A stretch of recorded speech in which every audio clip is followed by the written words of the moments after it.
함정에 많이 빠지는 게 예쁘고 미학적인 부분, 이미지를 나열하는 건데요. 어떤 영상을 만드느냐에 따라 목적은 다를 수 있겠지만 이 드라마나 영화를 만드는 데 있어서는 가장 최하위 순위입니다. 이야기와 캐릭터가 가장 중요해요.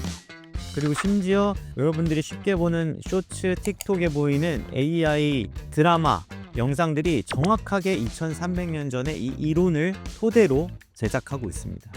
사람들은 이 거대한 셋업과 페이오프에 빠져들게 됩니다.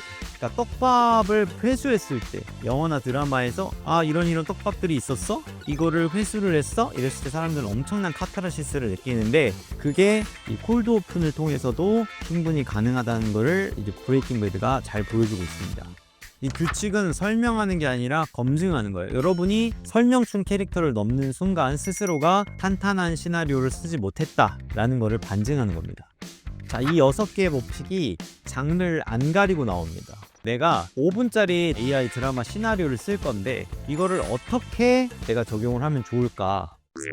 안녕하세요, AI 스파입니다. 오늘은 시나리오 작법에 대해서 고민분들이 많더라고요. 특히 AI로 드라마를 만드는 데 있어서 정말 중요한 건 이야기인데, AI를 처음 만드시는 초보자분들께서 가장 많이 범하시는 실수가 AI 이미지를 만들다가 예쁜 이미지가 나오고 마음에 드는 이미지가 나왔을 때 이거 한번 이야기로 만들어 볼까? 뭐 드라마나 콘텐츠로만 만들어 볼까? 이렇게 접근하는 거예요. 뭐 이 접근 방식이 완전 잘못됐다는 건 아니지만 항상 이야기가 최우선이 돼야 되고, 이야기와 캐릭터가 확실히 섰을 때 그걸 바탕으로 탄탄하게 시나리오를 작법, 설계를 해야 합니다. 저 역시도 함정에 많이 빠지는 게 예쁘고 미학적인 부분, 이런 부분들을 이미지를 나열하는 건데요. 이거 이미지를 나열하는 거는 어떤 영상을 만드느냐에 따라 목적은 다를 수 있겠지만 이 드라마나 영화를 만드는 데 있어서는 가장 최하위 순위입니다. 이야기와 캐릭터가 가장 중요해요.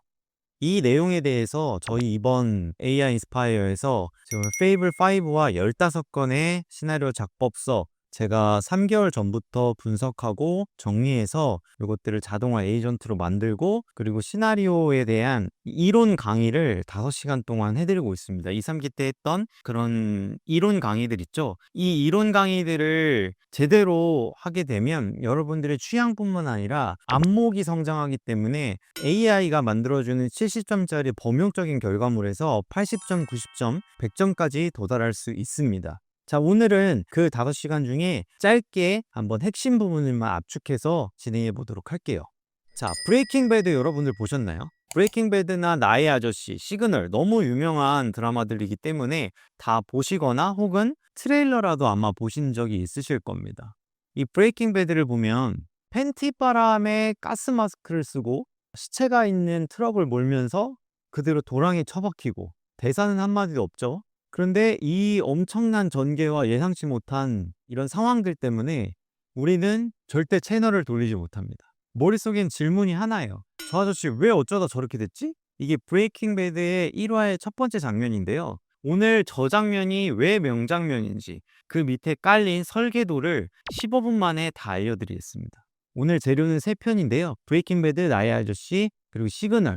이 명장면들 속에 숨은 장치를 하나씩 꺼내서 여러분들이 AI로 5분짜리 이야기를 만들 때 그대로 인식하는 방법을 알려드리겠습니다. 들어가기 전에 이론 딱 3개는 우선 챙길게요. 첫째, 하이다의 항명입니다. 주인공 처지가 확 뒤집히는 급전, 진실이 밝혀지는 인식이 같은 순간에 겹치면 쾌감이 카타르시스가 최대가 됩니다. 시청자들이 소름을 돋게 돼요.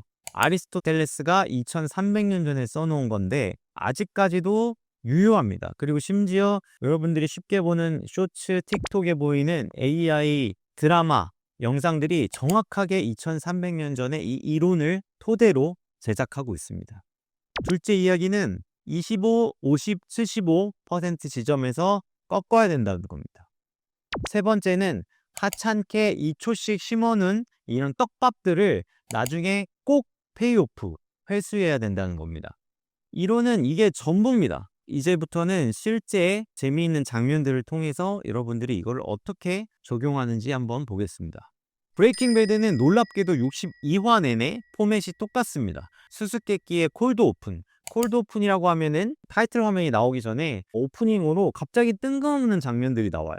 콜드 오픈은 세 가지 유형이 있는데 플래시 포워드라고 해서 과거를 회상하는 그런 게 있고, 그리고 분산 퍼즐이라고 해서 시즌 2 내내 오프닝에 계속 나왔던 분용 고민형이랑 이런 파편들 같은 것들 수영장에 이제 가라앉은 게 있는데, 이게 나중에 비행기 추락이라는 거를 암시하는 그런 콜드 오픈으로 쌓였던 그런 겁니다. 이거를 보여주게 되면은 사람들은 이 거대한 셋업과 페이오프에 빠져들게 됩니다. 그러니까 떡밥을 회수했을 때, 영화나 드라마에서 이런 떡밥들이 있었어? 이거를 회수를 했어? 이랬을 때 사람들은 엄청난 카타르시스를 느끼는데, 그게 이 콜드 오픈을 통해서도 충분히 가능하다는 거를 이제 브레이킹 배드가 잘 보여주고 있습니다. 어느 회차 콜드 오픈에 뜬금없이 흑백 화면으로 수영장에 떠있는 곰인형들이 나와요. 한쪽 눈이 빠진 채로, 설명도 없습니다. 몇 화 뒤에 콜드 오픈에서 그 인형이 갑자기 건져지고, 또 몇 화 뒤엔 시체 가방이 스쳐 지나가요. 이렇게 4개 회차 콜드 오픈의 파편을 나눠 심었다가 시즌 마지막에 답을 줍니다. 월터 화이트의 집 위에서 비행기가 추락한 거예요. 이 시즌 전체가 하나의 거대한 셋업과 페이오프였던 겁니다. 시즌 구조도 계단식이에요. 한 시즌에 돌아올 수 없는 결정 딱 하나씩만 넣습니다. 시즌 1에 첫살인, 시즌 2는 방치, 시즌 4는 구스 제거, 월터 화이트는 그렇게 한 칸씩 악인이 되어갑니다. 자, 시즌 4 마지막 회에서 카메라가 월턴의 수영장 옆을 천천히 지나가다가 화분 하나에 딱 멈춰요. 음방할 곳이 있는데 이게 진짜 소름이에요. 아이를 독살한 진범이 구스가 아니라 월터였다는 거를 이 대사 이런 거 한 줄 없이 화분 하나로 폭로한 겁니다. 앞에서 이제 셋업이라고 이 떡밥들을 하찮게 심어놓은 것을 같은 앵글로 회수하는 겁니다.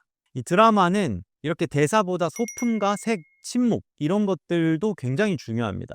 삽 밑에서 드럼통 안에서 올려다보는 이상한 로우 앵글 같은 것들, 이게 지금 이 삽이랑 드럼통 이 물건들이 중요해진다는 신호를 보여주는 거기도 하고, 월터 화이트의 옷이 베이지에서 초록 그리고 검정으로 어두워지면서 이 색만으로 이 남자가 도덕성이 완벽히 무너지는 것을 보여주기도 합니다. 그리고 감정이 정점을 찍는 순간에 오히려 음악을 싹 빼버립니다. 그리고 명대사도 시즌당 한두 번밖에 안 나와요. 그 유명한 내가 문을 두드리는 자다 또 시즌 4에 딱 한 번, 이게 대사가 희소해야지 꽂힙니다. 자, 그러면 맨 처음에 사막 장면으로 들어가 보면 이 팬티만 입고 가스 마스크를 쓰고 시체가 실린 캠핑카에 유언의 캠코더를 남겨요. 이게 전혀 어울리지 않은 조합들인데 각각 미해결의에 훅이 돼가지고 5시즌을 끌고 갑니다. 질문은 딱 하나예요. 어쩌다가 여기까지 왔나? 시즌 4에 크롤스페이스, 마루 밑에 도피 자금이 사라진 걸 안 월터 화이트가 비명을 지르다가 그 비명이 서서히 미친 웃음으로 변합니다. 카메라는 막 수직으로 올라가고 마루구멍이 관처럼 월터를 가둬요. 인간 월터의 장례식을 컷 4개로 치르기도 하고요. 이런 기법들을 여러분이 이제 AI 드라마에 넣는다고 하면 0초에 안 어울리는 오브젝트 3개를 대사 없이 한번 붙여넣어 봅시다. 그리고 3주 전으로 한번 대감기를 가는 거예요. 그리고 2초마다 인서트를 심었다가 반전해서 똑같은 앵글, 그 오브젝트들 똑같은 앵글로 회수를 하는 거예요. 그리고 정점 직전에 이 BGM도 한번 소리를 한번 빼보세요. 고조됐을 때 BGM이 항상 커져야 된다라는 그런 선입견이 있을 수 있는데 이걸 한번 반대로 한번 가보는 겁니다. 자, 이번 작품은 나의 아저씨인데요. 범죄도 총도 없는 아주 잔잔한 드라마입니다. 근데 여기도 똑같은 설계가 나와요. 이 드라마의 출발점은 불법 도청이에요. 지안이 동훈의 휴대폰을 도청해요. 이거 범죄잖아요. 근데 감독이 이걸 어떻게 표현을 했냐면 화면에는 지안이 어두운 방 안에 혼자 누워 있습니다. 근데 소리는 동훈의 술자리예요. 왁자지껄 막 웃는 소리, 잔 부딪히는 소리, 그림과 소리가 완전 다른 공간에 있는 그런 연출을 했어요. 이게 사운드 브릿지라는 기법인데 이 순간 이상한 일이 좀 벌어집니다. 도청이라는 범죄가 약간 다르게 들리기 시작해요. 우리도 지안이랑 같이 그 소리를 듣고 있잖아요. 이 시청자를 공모자로 만들어 버리는 겁니다. 같이 도청하고 지안을 욕할 수는 없는 상황이 돼요. 근데 진짜 이 드라마의 무기는 따로 있습니다. 절제예요. 지안이 우는 장면이 거의 없습니다. 무표정한 얼굴을 카메라가 3초씩 길게 잡아요. 참고 3번을 참습니다. 그러다 딱 한 번 터트리는데 그 폭발이 오열이 아니에요. 달리기입니다. 달리기. 감정이 터지는 순간에 우는 게 아니라 반거리를 막 달려요. 참았던 게 눈물이 아니라 이 운동 에너지로 터지는 겁니다. 참은 총량이 폭발의 단가 자체를 정해버려요. 그리고 대사 하나가 계속 재사용되는데 이 아무것도 아무것도 아니야. 아니야 라는 대사예요. 처음엔 동훈이 자기를 지키는 방어의 말이었는데 마지막엔 지안을 구원하는 말이 됩니다. 이 같은 문장인데 의미가 완벽하게 뒤집히는 거예요. 이름까지 설계되어 있는데 지안, 한자로 이를지에 편안할 안, 편안함에 이르렀나? 드라마 전체의 질문이 주인공 이름 안에 처음부터 설계돼서 심어져 있던 겁니다. 근데 다음 작품은 이 설계를 아예 규칙으로 못 박아버립니다.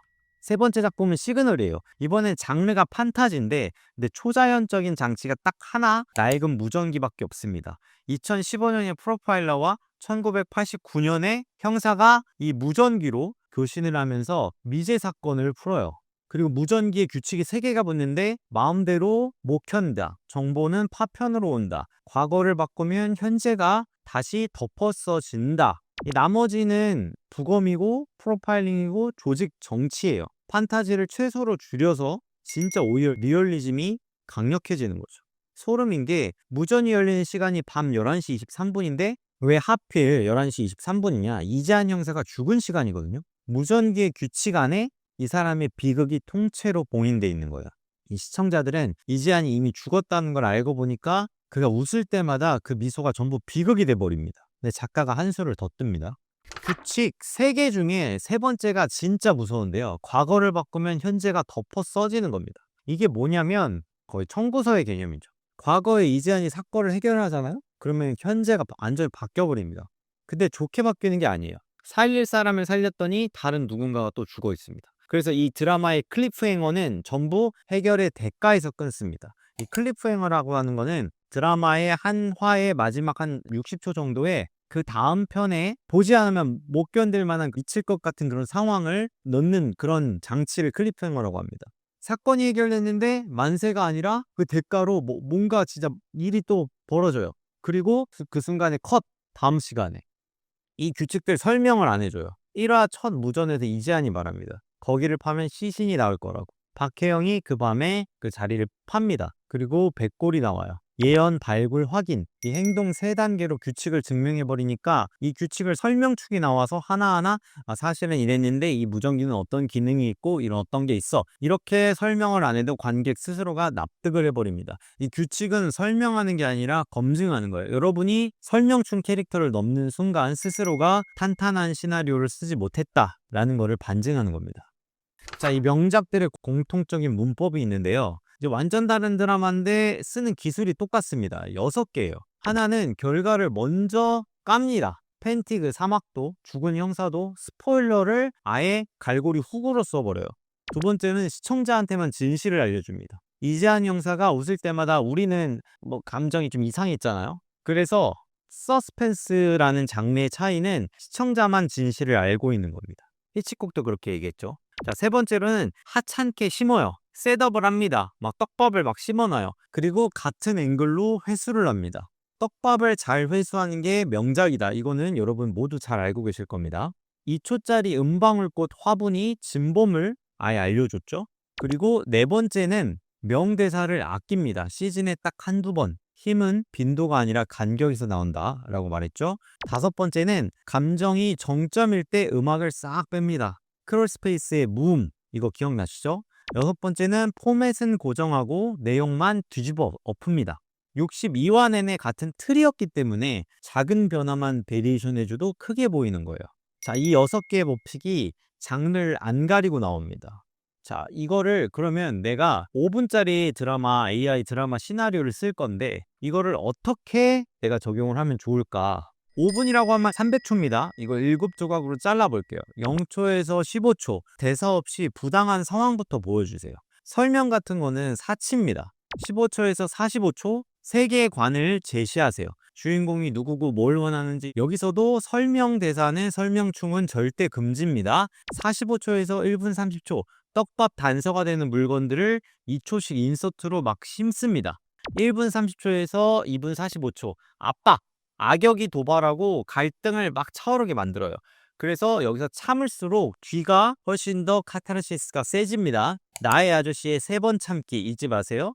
그리고 1분 45초에 1차 반전을 넣습니다. 처지가 뒤집히는 순간에 진실이 밝혀지는 순간을 겹치세요. 그러면은 사이다가 훨씬 더 카타르시스가 커집니다. 자, 3분 45초의 카타르시스, 그리고 마지막 20초 다 풀지 말고 더 큰 떡밥에서 딱 끊어버려요. 그러면은 시그널처럼 해결이 아니라 클리프행어를 우리가 잘 남기게 된 겁니다. 마지막 프레임은 주인공의 표정을 한번 클로즈업으로 넣어보십시오. 이게 정통 3막을 5분으로 접어서 7비트로 쪼갠 겁니다. 자, 팬티바람에 가스 마스크를 쓴 아저씨도 도청이 된 자장가가 되는 밤도 11시 23분에만 열리는 무전기도 전부 우연이 아니라 설계였다는 거 오늘 알 수 있었는데요. 항상 천재가 번뜩임을 가지고 쓴 작법서다. 정말 엄청난 시나리오다. 이런 것들 뒤에도 항상 문법과 장치가 있었습니다. 심고 참고 같은 앵글로 회수하는 거. 그리고 그거는 모두 배울 수 있었어요. 오늘 본 내용들을 여러분의 시나리오에 한번 이식해 보십시오.